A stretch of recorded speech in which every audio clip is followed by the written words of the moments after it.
Muy buenas tardes. Bueno, vamos a comenzar con la clase de hoy, donde vamos a hablar de lo que son las funciones neurocognitivas. Antes que nada, tener en cuenta y pensar que cuando hablamos de funciones neurocognitivas, hablamos de procesos mentales que nos permiten llevar a cabo cualquier tarea y que hacen posible que el sujeto tenga un papel activo en los procesos de lo que llamamos la percepción, la selección, la transformación, el almacenamiento, la elaboración y lo que es la recuperación de la información, lo que permite poder desenvolverse o desenvolvernos en el mundo que nos rodea. ¿Cuáles son las funciones cognitivas más importantes? Y vamos a ver que las funciones cognitivas más importantes son la atención, la orientación, la memoria, las gnosias, las funciones ejecutivas, las praxias, el lenguaje, la cognición social y lo que son las habilidades visoespaciales. Vamos a desarrollar cada una de ellas, las vamos a explicar y vamos a ver la importancia que tiene. Recuerden que en esta primera parte, este es el módulo donde comienza todo lo que tiene que ver con los trastornos del neurodesarrollo. Entonces, a partir de ahora vamos a poner énfasis en todo lo relacionado, ¿sí?, con poder entender cuando hablamos de TEA, cuando hablamos de Asperger, cuando hablamos de TDAH, cuando hablamos de TDA, cuando hablamos de síndrome de Down y cuando hablamos también de lo que son los trastornos del neurodesarrollo. Vamos a empezar con el primero, que tiene que ver con la atención. La atención, vamos a ver que es el proceso por el cual podemos dirigir nuestros recursos mentales sobre algunos aspectos que tienen que ver con el medio. Los más relevantes, o bien,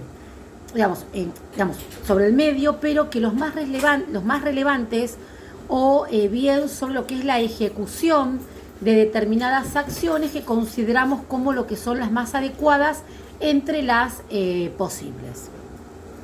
Vamos a ver que se hace referencia acá al estado de observación y de alerta que nos permite tomar conciencia de lo que ocurre dentro de nuestro entorno.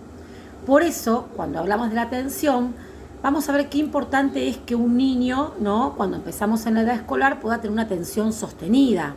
Por eso hablamos de esta capacidad de dirigir, de generar y poder mantener un estado de activación adecuado para lo que es el procesamiento correcto de lo que llamamos la información.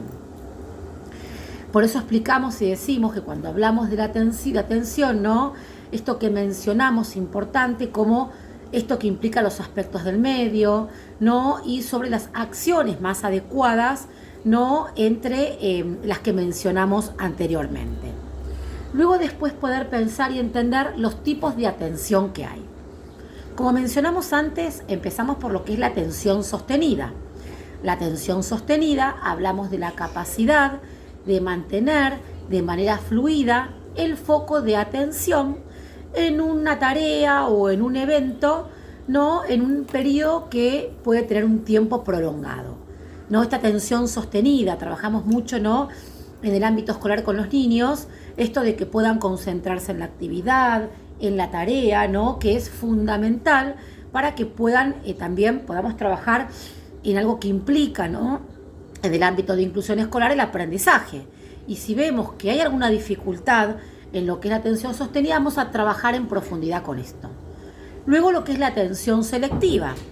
Vamos a ver que la atención selectiva es la capacidad de dirigir la atención y centrarse en algo que sin permitir que otros, ¿cómo lo voy a explicar mejor? Para que quede más claro. La atención selectiva es la capacidad de dirigir la atención y centrarse en algo sin permitir, ¿no?, que otros estímulos, que pueden ser externos o pueden ser internos, interrumpan la tarea. Por eso hablamos de algo que tiene que ver con selectivo. Esto de dirigir la atención y concentrarse, ¿no?, que no haya otro medio que venga a interrumpir esto en lo cual necesitamos focalizar. Otra es la atención alternante. Y la atención alternante es la capacidad de cambiar nuestro foco de atención de una tarea o norma interna a otra que sea fluida. ¿Sí? Entonces, la alternante es que podemos ir cambiando ¿no? Esta capacidad de cambiar el foco de atención entre una tarea o una norma, ¿no? Lo podemos hacer y lo podemos llevar adelante.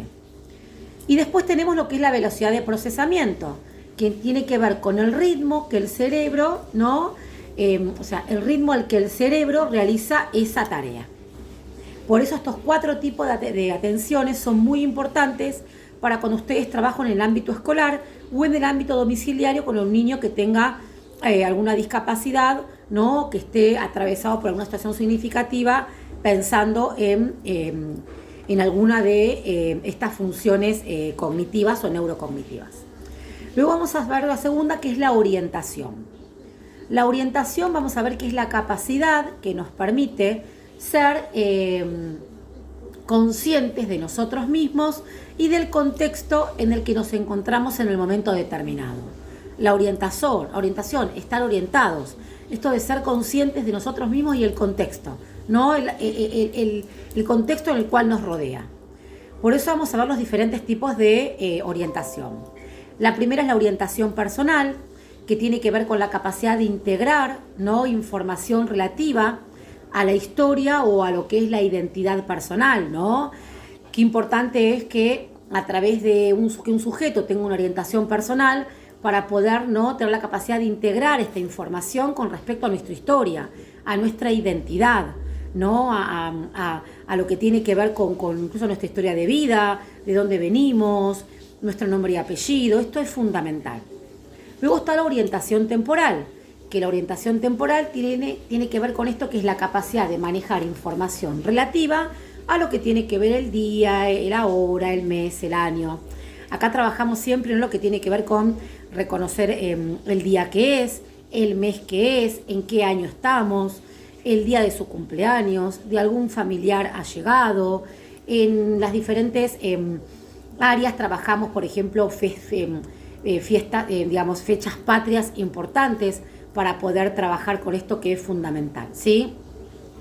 Después tiene que ver con lo que es la orientación espacial, ¿no? Que tiene que ver con esta capacidad de manejar información relativa de dónde viene, de dónde se encuentra en un momento específico, ¿sí? Entonces, esta capacidad de poder manejar información relativa, saber de dónde uno viene, de dónde uno se encuentra en un momento específico, es fundamental.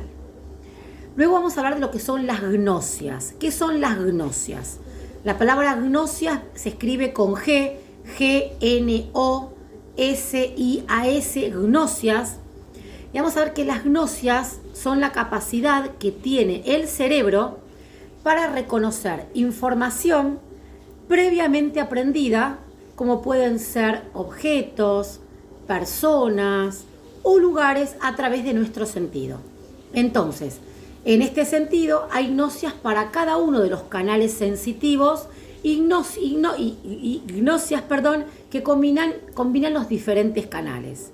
Es fundamental entender el significado de las gnosias con esta capacidad que tiene el cerebro para poder reconocer información previamente aprendida. No esto de poder pensar, como decíamos recién, en objetos, personas o lugares, ¿no? Que son fundamentales para poder trabajar en el día a día. Hay diferentes gnosias. Vamos a empezar con lo que son las gnosias visuales. Las gnosias visuales tienen que ver con la capacidad de reconocer de manera visual, ¿no? Diversos elementos y atribuirles significados. Objetos, caras, lugares, colores, etc. Todo por la vista. Luego están lo que son las gnosias auditivas. Y las gnosias auditivas tienen que ver con la capacidad de reconocer de manera auditiva diferentes sonidos, diversos sonidos, ¿sí? Luego están lo que son las gnosias olfativas. Las gnosias olfativas es la capacidad de reconocer mediante el olfato lo que son diferentes olores. Entonces, esto es lo que tiene que ver con las gnosias. Es importante que sepan que existen estos 4 tipos de gnosias: las gnosias visuales, las auditivas, las táctiles y las olfativas. Cada una, fíjense que tiene algo determinado. Las gnosias visuales, con esta capacidad de reconocer de manera visual diferentes elementos. Las auditivas, la capacidad de reconocer de manera auditiva los diferentes sonidos. Las táctiles, la capacidad de reconocer mediante el tacto diversos objetos, texturas y las temperaturas, ¿sí? Y las náuseas olfativas para poder reconocer a través del olfato diferentes olores. Vamos ahora a otro que tiene que ver con las funciones ejecutivas. ¿Qué son las funciones ejecutivas? Las funciones ejecutivas son actividades mentales complejas necesarias para poder planificar, organizar, guiar, revisar o regularizar y evaluar lo que es el comportamiento necesario para poder adaptarse eficazmente al entorno y poder alcanzar las metas. Fundamentales, ¿no?, las funciones ejecutivas, en esto de poder, de que estas funciones ejecutivas son estas actividades mentales complejas, ¿no?, para poder planificar, organizar, guiar, revisar, evaluar estos comportamientos tan importantes para poder adaptarse al entorno y poder alcanzar las metas que nos proponemos. Trabajamos muchísimo con las funciones ejecutivas en el ámbito escolar. Dentro de las funciones ejecutivas vamos a encontrarnos con diferentes, ¿no?, procesos fundamentales para lo que es nuestro día a día. Uno tiene que ver con la memoria de trabajo. La memoria de trabajo tiene que ver con un sistema que permite lo que es el mantenimiento, la manipulación y lo que es la transformación de información de la mente. Memoria de trabajo. Luego otra función ejecutiva es la planificación. Y la planificación tiene que ver con esta capacidad de generar objetivos y desarrollar planes de acción para poder, conseguirlos. Tiene que ver con estas secuencias de pasos y poder elegir lo que es el más adecuado en base a lo que es la anticipación de estas consecuencias. Otro tiene que ver con lo que es el razonamiento. Esta función ejecutiva habla de la capacidad de poder comparar resultados, elaborar, inferencias, podríamos decir, y establecer lo que son las relaciones abstractas. Otra función ejecutiva es la flexibilidad, y cuando hablamos de flexibilidad, hablamos de la capacidad de generar nuevas estrategias para poder adaptar, ¿no?, de la conducta a los cambios de demanda que tienen que ver con el ambiente. ¿Cuánta flexibilidad hay? ¿Cuánto flexibles somos pensando en esta capacidad de generar nuevas estrategias y poder adaptar conductas de cambio, ¿no? Bien. Otra tiene que ver con lo que es la inhibición. Dentro de la inhibición, de estas funciones ejecutivas, la inhibición tiene que ver con la capacidad de ignorar los impulsos o la información que es irrelevante, tanto interna como externa, cuando estamos realizando una tarea determinada. Sí, esto de pensar, ¿no?, de esta inhibición, con esta capacidad de ignorar los impulsos de la información, es sumamente importante y es relevante. Otro tiene que ver con lo que es la toma de decisiones. Y vamos a ver que la toma de decisiones habla de esta capacidad de decidir de manera, podemos pensar que la capacidad de decidir una manera de actuación tras, esto de sopesar, ¿no?, los distintos tipos de opciones posibles, ¿no?, y los posibles resultados y lo que son las consecuencias. Esto de tomar decisiones, en la manera en la cual voy a actuar, qué opciones posibles hay, ¿no?, y los resultados y las consecuencias que pueden traer tomar esta decisión. Otro tiene que ver con lo que es la estimación temporal, que vamos a ver que tiene que ver con la capacidad de poder calcular de manera aproximada el paso del tiempo y la duración de una actividad o un suceso. Cuando hablamos de esta estimación temporal, es importante poder pensar, ¿no?, en esta capacidad de poder calcular esta manera aproximada del paso del tiempo, la duración de una actividad, un suceso. Es importante para también saber, ¿no?, uno está lúcido, orientado en tiempo y espacio y calcular los tiempos, que a veces tenemos que respetar un encuadre de tiempos. También lo trabajamos en el ámbito escolar. Luego tiene que ver, igual, en todos los ámbitos lo trabajamos, ¿no?, trabajando en el ámbito domiciliario, escolar, recreativo, pero empezamos desde las primeras infancias en el ámbito escolar. Luego lo que tiene que ver con la que es la ejecución dual. Y la ejecución dual habla de esta capacidad de realizar dos tareas al mismo tiempo, por lo que debe ser, digamos, de diferente tipo, ¿no? Prestando, digamos, atención a ambas maneras que tienen que ver con esta constante. Entonces, el poder pensar en esta ejecución dual y esta capacidad de realizar dos tareas al mismo tiempo es fundamental. No tienen, digamos, pueden ser de diferente tipo. Es importante prestar atención a ambas de manera constante. Y después está lo que es la de Braching, que habla de lo que es la multitarea, ¿no? Que es esta capacidad de organizar y de realizar óptimamente tareas de maneras simultáneas, intercalándolas y sabiendo en qué punto está cada una y en todo momento. No esta multitarea, esta capacidad de organizar, de realizar tareas de maneras simultáneas, intercalándolas, sumamente importante. Pasamos a otra, vamos a ver que ahora vamos a hablar de lo que son las praxias. Praxias, con X en el medio, praxias. Y vamos a ver que denominamos praxias a las habilidades motoras adquiridas. En otras palabras, lo que vamos a decir, para que sea más claro, que son los movimientos organizados que realizamos para poder llevar a cabo, ¿no?, un plan o alcanzar un objetivo. Y vamos a ver que hay diferentes praxias. Tenemos que tener en cuenta esto que tiene que ver con estas habilidades motoras que las tenemos y que son adquiridas, ¿no?, y estos movimientos organizados que vamos a realizar para poder llevar a cabo un plan o alcanzar un objetivo. Vamos a hablar de las diferentes praxias. La primera praxia tiene que ver con las praxias ideomotoras. Cuando hablamos de las praxias ideomotoras, hablamos de esta capacidad de realizar un movimiento o gesto simple de manera intencionada. Poder pensar en las praxias ideomotoras y de esta capacidad de realizar un movimiento o gesto simple de manera intencionada. ¿Sí? Bien. Después están las praxias ideatorias.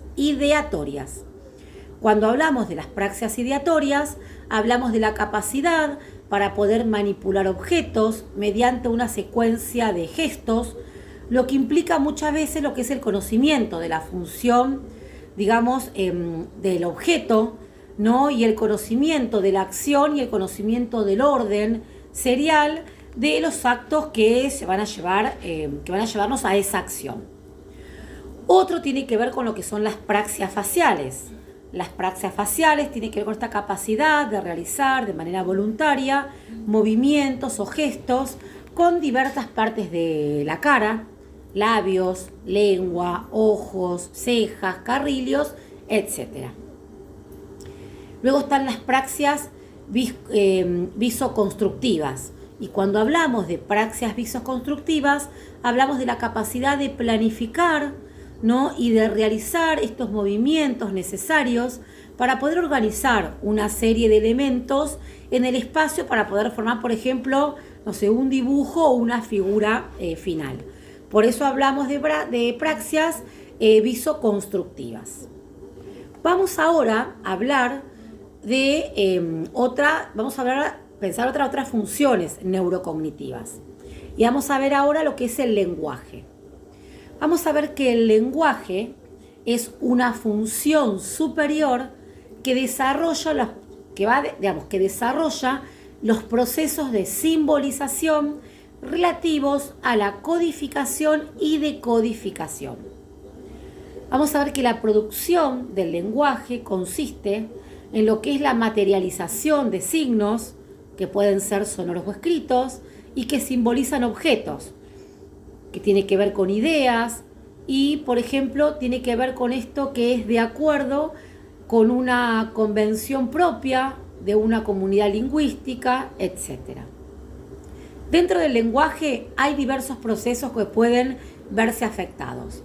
Vamos a mencionar cada uno de ellos. El primero tiene que ver con la expresión.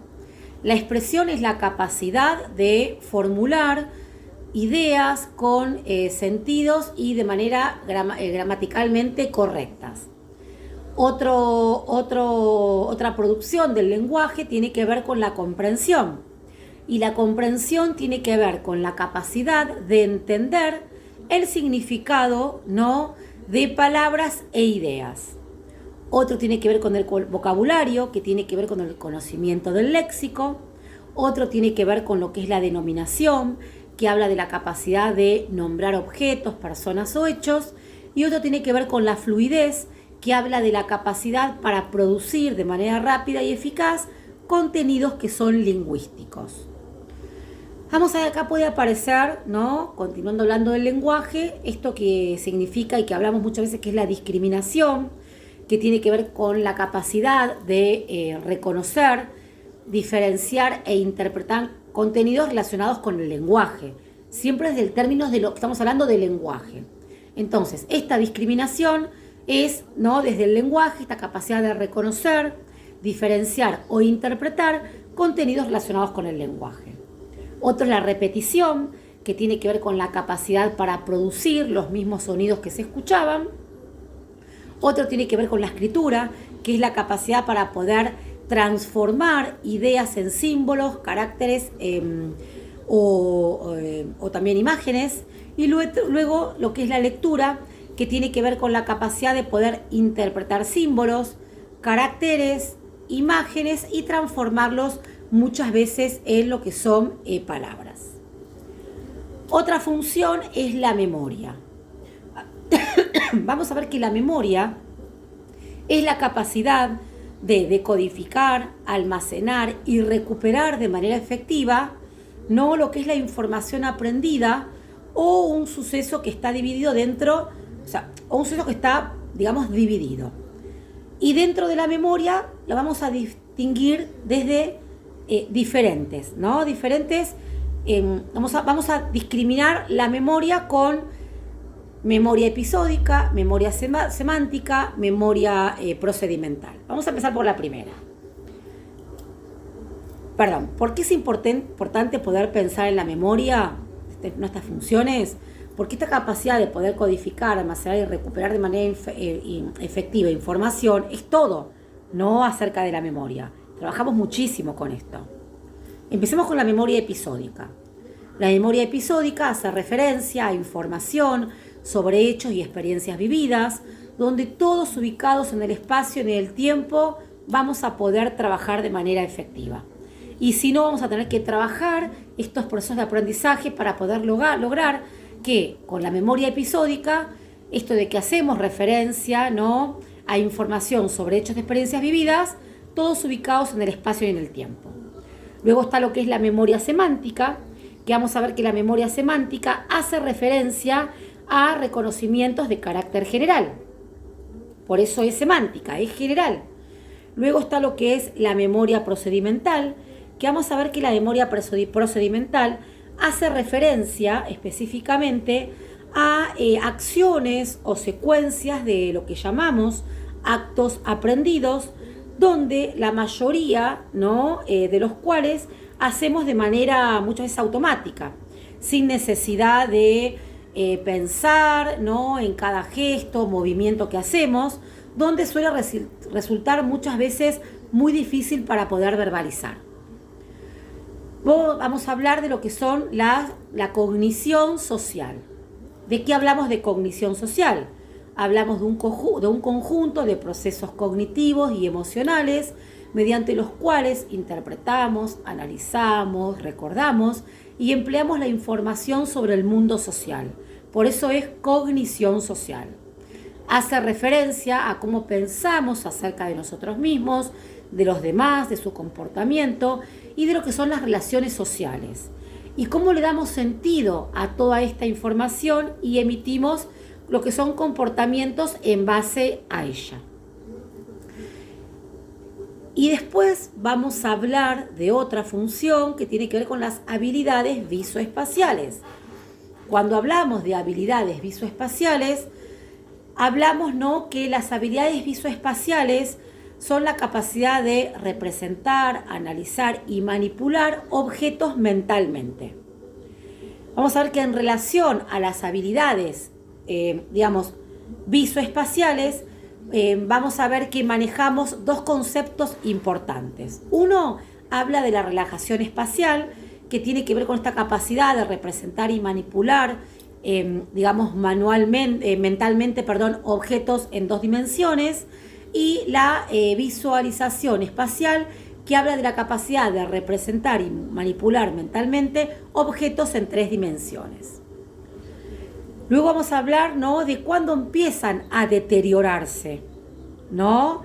Y vamos a ver que algo tan importante, ¿no?, donde la pérdida de capacidades cognitivas obedece al proceso normal de envejecimiento y la manera en la que se envejece, ¿no?, y cómo se vive este proceso, es así como hablamos como la salud y la capacidad funcional que se tiene. Por eso dependen tanto de la estructura genética como del ambiente en el que nos rodeamos durante toda nuestra vida, a lo largo de nuestra vida. Además, existen otros factores que pueden alterar las capacidades cognitivas, tales como enfermedades neurodegenerativas, trastornos del neurodesarrollo, discapacidades intelectuales o también enfermedades mentales. También el consumo de sustancias, digamos, una persona tiene un problema de adicción, lo que son los estupefacientes, alcohol, traumas severos, físicos o mentales, que pueden afectar de manera aguda o crónica lo que es la actividad cerebral. Entonces, ¿para qué utilizamos estas funciones cognitivas? Vamos a ver que las funciones cerebrales superiores, como el razonamiento, la memoria o la atención, son fundamentales para tener una vida plena e independiente. A lo largo del día utilizamos las funciones cognitivas continuamente. Nuestro cerebro usa las distintas capacidades cognitivas para poder preparar la comida, manejar, tener una reunión, en el día a día. O sea, muchas veces son hasta podemos decir inconscientes, ¿no? Por eso esto, ¿no?, activándose en mayor o menor medida, ¿no?, distintas partes de lo que son los hemisferios. ¿Y por qué son tan importantes las funciones cognitivas? Porque todas las actividades que realizamos requieren de la utilización de nuestras funciones cerebrales, lo que implica millones de conexiones neuronales que están repartidas por los lóbulos cerebrales y por la activación de diferentes áreas del cerebro para poder desenvolvernos adecuadamente en nuestro entorno y poder procesar la información que obtenemos por diferentes canales. Entonces, esto que es tan importante, que tiene que ver cómo utilizamos las funciones cognitivas. Y este procesamiento de información en la mente humana se lleva a cabo a través de lo que es el sistema cognitivo. Las personas tienen un papel activo en los procesos de recepción, selección, transformación, elaboración, recuperación y transformación de la información que nos llega al cerebro. Por eso, el procesamiento de dicha información se compone de elementos cognitivos interrelacionados entre sí que actúan conjuntamente para poder ejecutar lo que son las operaciones mentales, que son las más, digamos, estas operaciones mentales como más complejas. Entonces, de esta forma, una función cognitiva se puede unir o complementar con otras, formando una unidad superior, un proceso cognitivo sobre el que se puede intervenir trabajando estas unidades más básicas. Por eso, funciones cognitivas o sobre sus procesos más elaborados que tiene que ver con lo que son las habilidades del pensamiento. Luego les voy a dejar, les voy a subir el Power donde van a ver las zonas del cerebro que se utilizan, después el hemisferio del cerebro del lado izquierdo, el lado derecho y qué tiene cada una. Por ejemplo, del lado izquierdo, se los voy a leer, ¿no?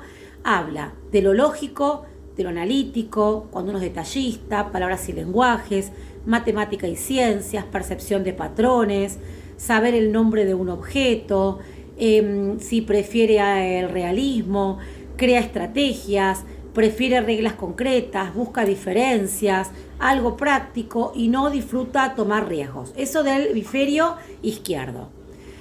¿Qué tenemos de cada lado? Estamos viendo, ¿no? Y del lado derecho vamos a ver que aparece la creatividad, lo intuitivo, analizar lo que es el todo, esto que son los símbolos de imágenes, filosofía y religión, percepción espacial, esto que sabe con respecto a lo que es la función de un objeto, que prefiere lo que es la ficción, que presenta posibilidades, sensible de emociones, encuentra estímulos, impetuoso y que toma riesgos. Fíjense que en el izquierdo no toma riesgos y en el no disfruta tomar riesgos y en el derecho toma riesgos. Entonces, acá les dejo la clase, a leerla, a leer el material, a ver la clase. Cualquier duda o consulta lo seguimos leyendo en el grupo. Muchísimas gracias.